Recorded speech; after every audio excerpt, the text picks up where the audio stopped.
Hello and welcome, everybody, to another special episode of Last Week in Quantum. This is the show where we review the week's news in the world of computing and its impact on the worlds of cybersecurity, AI, and more. I'm your host, Bill Roth, self-proclaimed Silicon Valley marketing genius. And today we have exclusive insight from a company that is actually building a quantum computer, QuEra. And with us to discuss this is Yuval Boger, the CMO of QuEra. Welcome, and tell us a little bit more about QuEra and what's going on there. Hey, Bill, good to be here. So QuEra is based in Boston. Company is about 4 or 5 years old. Started out of some genius labs at Harvard and MIT.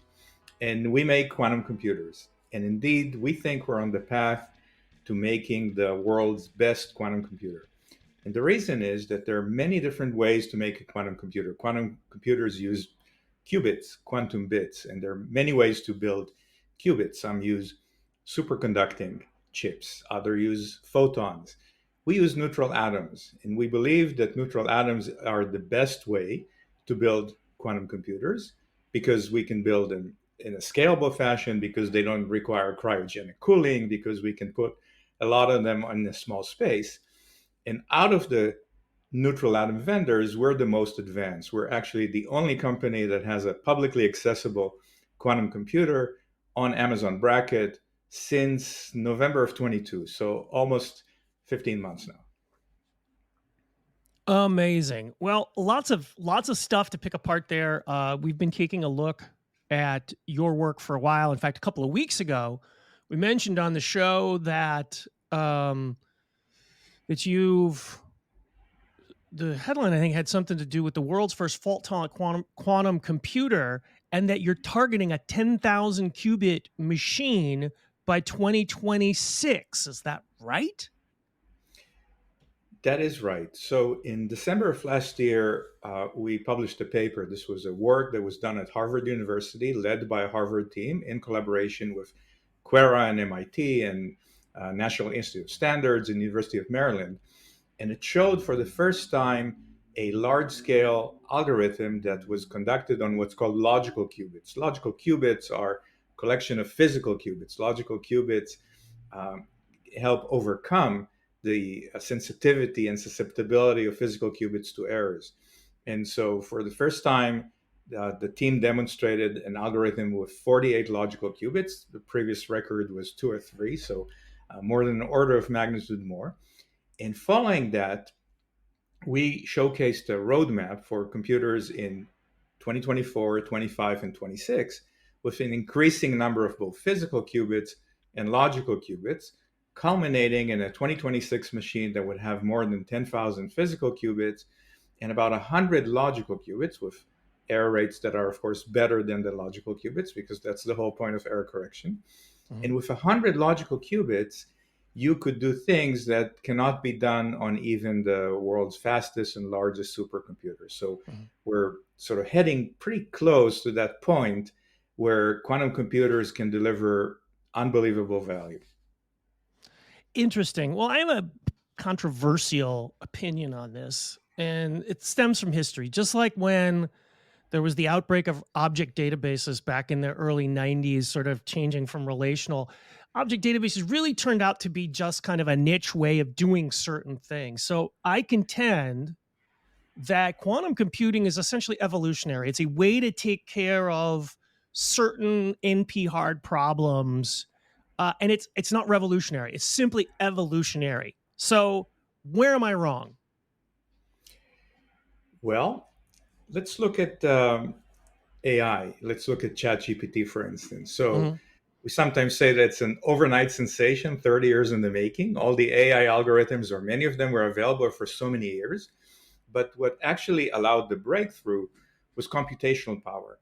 That computational power was the GPU, the graphic processing unit, which, although it is used for graphics sometimes these days, it's mostly used these days for AI.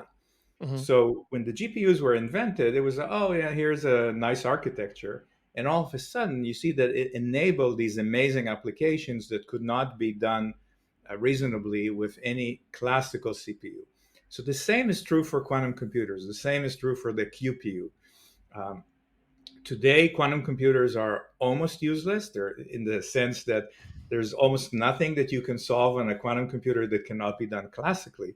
But we're getting closer and closer to that point where all of a sudden algorithms that were just conceived of a few years ago could actually be executed in a way beyond what you could do. So whether it's um, solving the climate crisis, whether it's a new drug discovery, whether it's optimizing your portfolio better, whether it's telling FedEx which package to deliver first based on changing traffic conditions, or breaking the world's financial system, I think that quantum computer is going to be much more than just evolutionary. Having said that, it's unlikely that we would use Zoom on a quantum computing or a computer or Microsoft Word.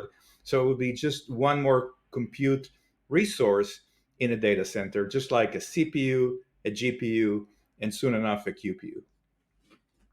So, in essence, it's sort of quantum architecture plus scale that, in some ways, is going to be the thing that is fundamentally changing the landscape. Does that sound about right? Yes, as we get more qubits, as we get better qubits, all of a sudden algorithms can run in a very significant way.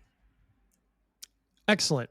So there was an article on Built In, actually, that you wrote about open source and open source development in quantum computing. Uh, Always fascinated and a huge fan of open source. Tell us how those two come together. The question that we were trying to answer in that article is we've seen the huge impact that open source had on the enterprise software space. I mean, you look at Linux or MySQL or some of the machine learning frameworks. And the question was, could there be something similar to accelerate quantum computing? And then we looked at both open source software projects and open source hardware projects. Now, on open source software, there's so much to be done. There's so much innovation coming from different corners of the earth, whether it's universities or hobbyists and companies, on compilers or new algorithms or new optimization methods. So I'm very bullish about open source software as it relates to quantum computer. Open source hardware, not so much. It's not, you can think about open source hardware projects like a Raspberry Pi or a Beagle board, and that's fun. And maybe they cost a couple $100 to build together or less than that. Today, a quantum computer is millions and millions of dollars to build. So I'm a little bit more worried that there are not going to be that many people that can truly engage in open source hardware projects. But I think open source software for quantum computing has a tremendous benefit. And indeed, at QuEra, we also manage and promote and publish several open source projects for those that want to use our computers. So, with your roadmap to 10,000 qubits by 2026, how soon before we'll be able to basically implement these encryption breaks and the hacking of the financial system? It sounds like it's getting closer and closer every day. It's getting closer and closer, but it's still several years away. I mean, you're referring, I think, to Shor's algorithm. A lot of the financial encryption in the world is based on factoring, basically taking two very, very large prime numbers. And if you could guess what these prime numbers are, you'd be in good shape. Mm-hmm. But the quantum computers today can maybe factor 15 to 3 times 5, but not a whole lot more. So it'll take several years until that happens. What is happening, though, is that rogue actors are probably recording a lot of the data, what's called store now, decrypt later. They're storing data in the hope that five years, 10 years from now, they might be able to do that. And I think one of the drives for these national quantum programs is actually the desire to have something that your adversary does not have. So if I have a quantum computer and I can either hack your financial system, or if I can develop a vaccine faster than you, or if my traffic network is going to be more efficient, that gives me a strategic advantage as a country, which I think is one reason that so many countries are investing billions in national quantum programs. and some of them are working with us to make that a reality. Interesting. So what fascinates me about the work that QuEra is doing is I think you're changing the game where today we think of quantum computers as some giant room that you have to basically get web access. But I think what QuEra is doing is helping quantum computers to evolve to be on-prem in the data center. Is that right? Tell us more. So I think first there's interestingly a lot of customer demand for on-premises quantum computers. And that comes from multiple sides. One, a lot of nations around the world are investing billions of dollars in national quantum programs. So the Finland or Korean or German quantum programs don't want a computer in Boston. They want a computer in Helsinki or Seoul or Hamburg. So they want to get that quantum computer delivered. The second thing is about control. So if you're using shared cloud resources, you may be in the queue behind someone else that just submitted a really, really large job. So if when quantum computers become more mission critical, you want more control over priorities, who's using it, when are they using it, and so on. And third, there are organizations that worry about both data residency, where is the data, and data security. Am I comfortable sending my data to a quantum computer on the cloud as opposed to having it in my data center? What QuEra is doing, other than delivering these, and we just got awarded a very nice contract to deliver a quantum computer to the UK, is we're making it easier to install it. So our quantum computer, because it uses neutral atom, does not require these dilution fridges. And so it just requires pretty standard data center operating conditions. Power consumption is also very low. Our current generation computer consumes about 7 kilowatts of power. That's about 3 hair dryers. So if you can run 3 hair dryers in your home, then you probably have enough electricity to power our quantum computer. So based on all these reasons, both the customer demand and how we make it easier to install, we see a lot of growth in on-premises quantum computers. Excellent. Well, that about wraps it up for today. You can find the links to all the articles mentioned today in the show notes. And if you want weekly quantum updates, of course, join our mailing list by visiting our LinkedIn page or by subscribing on your favorite podcast platform, Spotify, iHeartRadio, the Google Podcast, and coming soon, Apple.